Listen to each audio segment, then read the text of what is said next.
नमस्कार दोस्तों, स्वागत है फिर से एक नए वीडियो में नए टॉपिक के साथ। दोस्तों अभी हाल ही में नीट का पेपर जो लीक हुआ है उसको लेकर कुछ इंटरनल रिपोर्ट सामने आई है सीबीआई की। तो क्या क्या रिपोर्ट सामने आई है उसके ऊपर बात करेंगे। कैसे ये पेपर लीक हुआ, कहाँ से हुआ, ये जो प्रिंटिंग प्रेस से लीक हुआ, क्या एनटीए के ऑफिसर है वो इसके अंदर शामिल है, क्या ये जो पेपर लीक हुआ है उसके अंदर प्रिंटिंग प्रेस से लीक हुआ है, कैसे ये एक ब्यूटिशियन है मनीषा उसके पास ये पेपर पहुंच चुका है, और कैसे है जो 6 दिन पहले ये पेपर लीक हो जाता है। पेपर के 2 सेट होते हैं तो दोनों सेट लीक होते हैं या एक सेट लीक होता है, क्या फिजिक्स का पेपर भी इसके अंदर लीक होता है। और लास्ट में इस बात पे डिस्कस करेंगे कि अब ये पेपर शुरुआत में बनता कैसे है, फिर ये लॉकर तक कैसे जाता है। तो सब कुछ आज की इस वीडियो में इन डिटेल में जानने की कोशिश करेंगे। अगर चैनल पे नए आए हो तो चैनल को लाइक शेयर एंड सब्सक्राइब ज़रूर कर देना, क्योंकि ऐसी इन्फॉर्मेटिव वीडियो आपको मिलती रहेगी। सबसे पहले अभी करंट में बात कर लेते हैं कि क्या क्या हुआ है। तो अभी हाल ही में जो एक केमिस्ट्री के प्रोफेसर है पीवी कुलकर्णी और बॉटनी की एक लेक्चरर है मनीषा, इन दोनों को अभी हाल ही में अरेस्ट कर लिया गया है। क्योंकि ये जो नीट एग्ज़ाम है, ये जो कराने वाली जो एजेंसी है एनटीए, नेशनल टेस्टिंग एजेंसी, उनके जो अधिकारी है वो भी शामिल है इसके अंदर नीट पेपर लीक मामले के अंदर। अब ये बात भी है जो सीबीआई के सामने आ रही है। कुछ इंटरनल रिपोर्ट्स अब ये भी पता चल रहा है, इस बात का भी खुलासा हुआ है कि ये जो पेपर लीक हुआ है वो पेपर लीक पुणे से हुआ है, और पुणे से अभी हाल ही में मनीषा जो कि एक ब्यूटिशियन है उसको अरेस्ट कर लिया गया है। अब सवाल ये आता है कि जो मनीषा जो ब्यूटिशियन है वो एनटीए के ऑफिसर के संपर्क में कैसे आई, कैसे ये कड़ी से कड़ी मिली, मतलब कैसे ये इनके संपर्क में आई और कैसे ये पेपर लीक हुआ, इसके ऊपर भी बात करते हैं। और ये जो पेपर जो मनीषा के पास आया ये एग्ज़ाम से 6 दिन पहले ही आ गया था, और क्वेश्चंस पेपर के साथ जो आंसर किए वो भी इसके पास आ गए थे। तो ये डायरेक्ट तो इसके संपर्क में आ नहीं सकती। तो अब जो अरेस्ट अभी हाल ही में केमिस्ट्री के जो प्रोफेसर है पीवी कुलकर्णी, उनके जरिए ये जो ब्यूटिशियन थी जो मनीषा, वो एनटीए के जो ऑफिसर्स जो थे, जो अधिकारी थे एनटीए के, उनके संपर्क में आई थी, और वहीं से ये जो ये पेपर आगे जाके लीक हुआ था। अब बात ये, अब एनटीए जांच इस बात पे कर रही है कि ये जो पेपर लीक हुआ है ये एक ओरिजिनल पेपर लीक हुआ है या फोटोकॉपी लीक हुई, या इसको एज अ फोटो खींचकर लीक किया गया।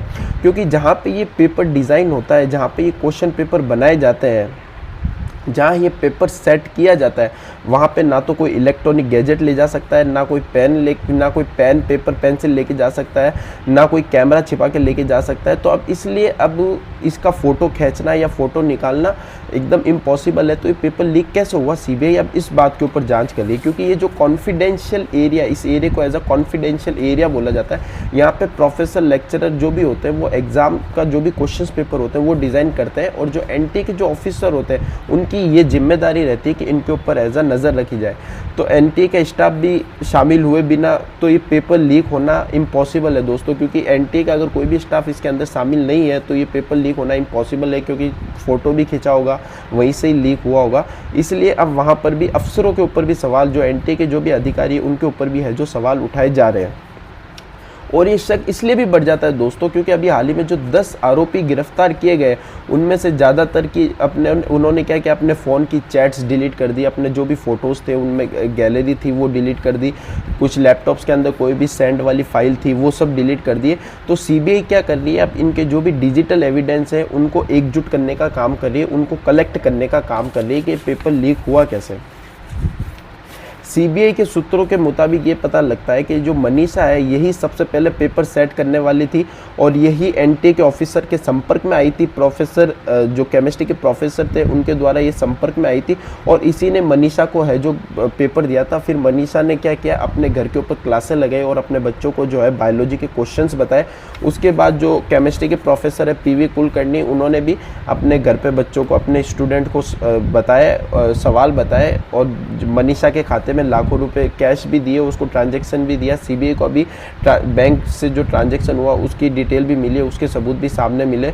और दोनों प्रोफेसर ने फिर 3 मई को एग्ज़ाम होने के बाद उस पेपर को जला दिए और पूरे सबूत मिटा दिए, और इससे जुड़ी जो भी व्हाट्सअप चैट्स जो थी, जो टेलीग्राम चैट्स जो थी, वो सब कुछ है जो डिलीट कर दी। अब इनमें से अरेस्ट हुए, तो अब सवाल ये है कि अब अरेस्ट हो गए, सब कुछ हो गए, तो अब एक और सवाल ये है कि जो पेपर लीक हुए वो सिर्फ 2 सब्जेक्ट के लीक हुए, क्या वो केमिस्ट्री के लीक हुए, क्या वो केमिस्ट्री और बायो के लीक हुए, क्या फिजिक्स के लीक नहीं हुए, क्या फिजिक्स इसमें शामिल था या नहीं था इस पेपर के अंदर। तो इस पर बात करते हैं।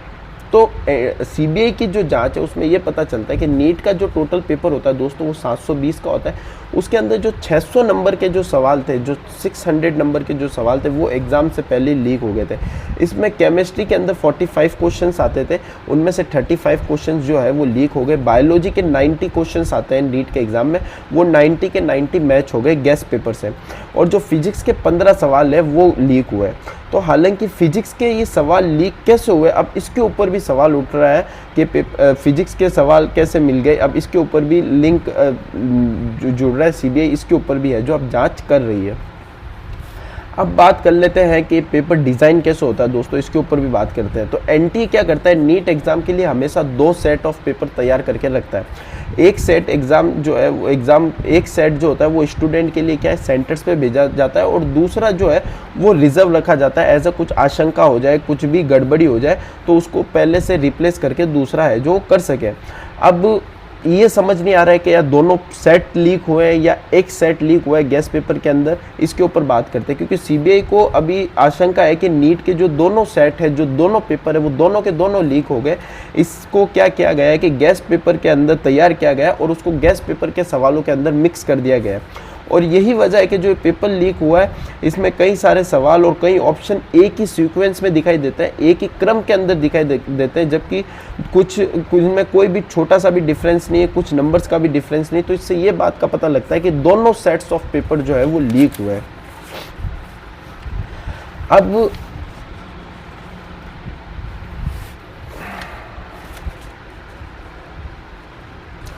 अब बात कर लेते हैं कि ये पेपर एग्जैक्टली बनाया कब गया, क्योंकि शायद यहीं से लीक हो गया। तो दोस्तों पेपर बनाने का काम तो फरवरी का जो लास्ट वीक है उसी से शुरू हो गया था। इंटरनल प्रक्रिया कमेटी बनी थी और पेपर बनाने का काम शुरू कर दिया गया था, जिसमें पेपर सेट कर दिए गए थे। फिर जिस कॉन्फिडेंशियल एरिया पे जो पेपर सेट किया गया था वहाँ पे कमेटी मेंबर्स और एनटीए के जो ऑफिसर्स थे उनके अलावा बाकी किसी को भी उस एरिया के अंदर जहाँ पेपर बनाया जाता है वहाँ पे एंट्री नहीं थी अंदर, और ना ही वहाँ पे कोई इंटरनेट की सुविधा रहती है अंदर, ना तो कोई फ़ोन अलाउ रहता है, कोई इलेक्ट्रॉनिक गैजेट, कोई इलेक्ट्रॉनिक डिवाइसेस, कोई ब्लूटूथ, कुछ भी अंदर साथ नहीं रहता है। जहाँ पे ये पेपर जो है इतनी कॉन्फिडेंशियल जगह होती है जहाँ पे पेपर डिज़ाइन होता है, और पेन कुछ भी ले जाने का यहाँ पे मना होता है। इनफैक्ट पेन पेपर भी ले जाने का मना होता है, क्योंकि पेन के अंदर भी लोग कैमरा छुपा के लेके जा सकते हैं, तो ये भी मना है वहाँ पे। तो पेपर के क्या दोस्तों 2 सेट बनाए जाते हैं, लेकिन तो ये तो होता है वहाँ पे बनाने का। लेकिन दोस्तों पेपर के क्या अब बनता कैसे है पेपर, ये बात करते हैं। तो सबसे पहले उस 15 से जो फरवरी का लास्ट वीक है वहाँ से पेपर बनाने की प्रक्रिया चालू हो गई थी। उसके बाद इन पेपर को क्या किया जाता है, इन पेपर के 2 सेट बनाए जाते हैं। इसमें से होता है कि इसमें से जो कौन सा सेट फाइनल होगा वो है जो एनटीए का जो चीफ होता है वो डिसाइड करता है कि कौन सा सेट फाइनल करेंगे, कौन सा सेट जो बच्चों को एग्जाम सेंटर तक पहुंचेगा और कौन सा सेट जो है वो रिजर्व रखा जाता है। इसका आखिरी फैसला जो है वो एनटीए का चीफ लेता है। उसके बाद ये चीज़ फाइनल होने के बाद पेपर को 13 भाषा मतलब 13 लैंग्वेज के अंदर ट्रांसलेट किया जाता है। इसके बाद दोनों सेट को प्रिंटिंग के लिए भेज दिया जाता है। तकरीबन 15 से 20 अप्रैल के बीच में प्रिंटिंग के लिए पेपर को भेज दिया गया था, और खबर आ रही है कि प्रिंटिंग प्रेस से ही ये जो पेपर है वो लीक हुआ है।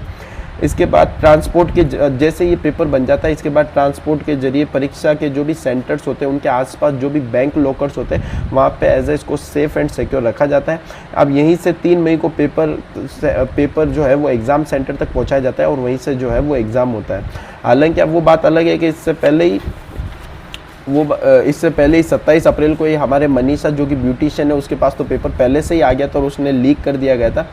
अब नीट का पेपर लीक होने के बाद अब क्या दोस्तों चेंजेस हुए वो बात कर लेते हैं। तो अभी हाल ही में जो सेंट्रल गवर्नमेंट है उसने एनटीए के जो 4 जो बड़े अधिकारी उनकी नई नियुक्ति कर दी है, जिसमें से जो है वो 2 जॉइंट सेक्रेटरी है और 2 जॉइंट डायरेक्टर है, वो अभी नए शामिल हुए गए हैं। अब ये फाइनली इसका शेड्यूल भी आ गया है। इसका जो एग्ज़ाम है वो वापस 21 जून को होगा। 3 मई को ये पहले होने वाला था। 23 लाख स्टूडेंट ने इसकी परीक्षा दी थी, लेकिन 7 मई को जो ये पेपर लीक हो जाता है और इसकी पेपर लीक होने की जानकारी 7 मई को ही मिल जाती है और 12 मई को जो है ये एनटीए परीक्षा रद्द कर देती है और 21 जून को वापस इसकी नई डेट आ जाती है कि इस तारीख को एग्ज़ाम होगा।